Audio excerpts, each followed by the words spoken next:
Hey everyone, what's going on? Phoenix here. Today I'm bringing you a Asheron's Call build guide. This time I'm going to go over my trade mule, something that I've never done before, so thought it would be an interesting video. This is the character that I use for alchemy, cooking, fletching, and I also have lockpick, so a lot of people, Asheron's Call, would call this an ACF. I have 100 strength, 100 cord, 100 focus, and 60 self. I think the most important thing for making this build work is you're going to want 100 cord and 100 focus. All three of those skills are cord and focus based, so that's going to give you the highest skill possible in those. The strength is because I want this character to be a good mule on top of being my trade mule, like actually want to be able to hold a lot of stuff. And then the self is just to be a slightly better caster. I'm also using strength and cord because this is going to be a melee character for the purpose of completing quests and stuff. So you can see I'm only level 270, but I don't think you really need to be 275 to complete this character. This character can mostly be complete probably around like level 150, honestly. So for my skills, alchemy, cooking, fletching, pretty high, but that's the main use of this character. And then I'm using light weapons as the combat skill.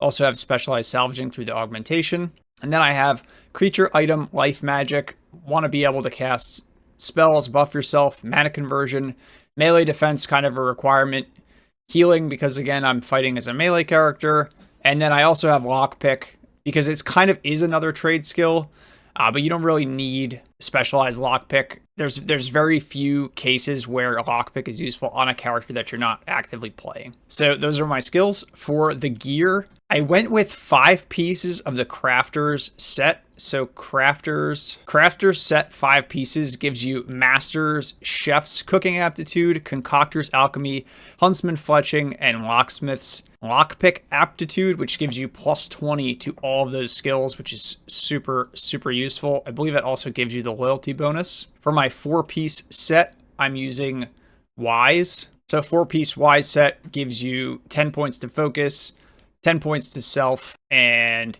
10 points to summoning, which I'm not using. I don't have summoning on this character. So I think you either want to use Wise set or Dexterous set. It probably doesn't matter. It depends on if you want to be more of a caster or more of a melee character, because Dexterous set gives you that bonus to coordination. So like I said, all these trade skills are focused in coordination. I'm using all Sigil of Defense Aetheria.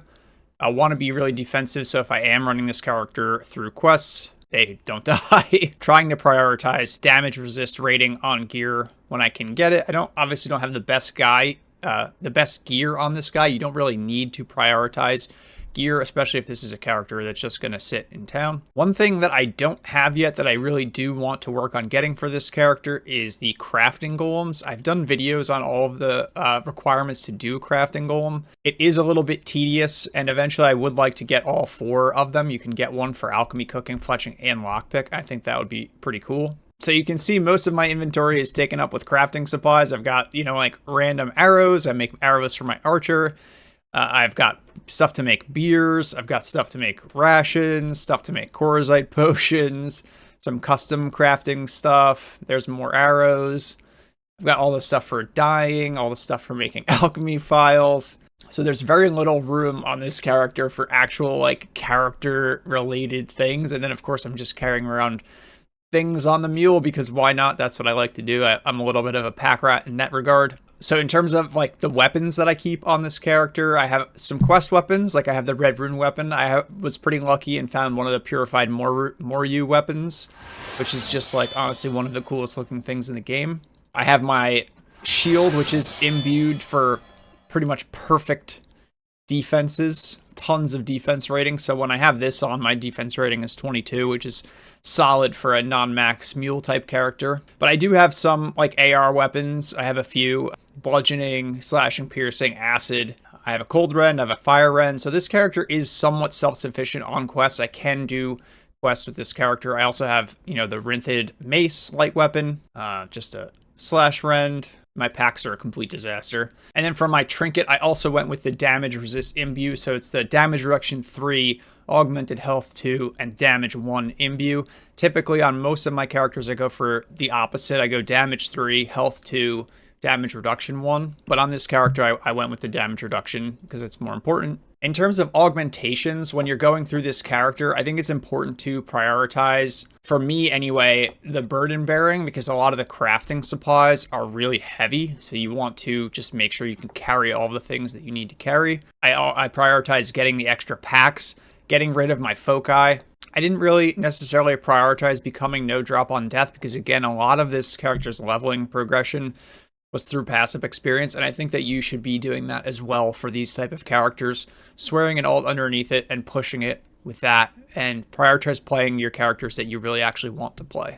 The only exception to that really is Luminance. Eventually you are going to want to get Luminance. When you're doing Luminance, I would prioritize Aura of the World and Aura of the Craftsman. Those are the ones that are going to give you the bonus points to the crafting skills, and that's why you made this character.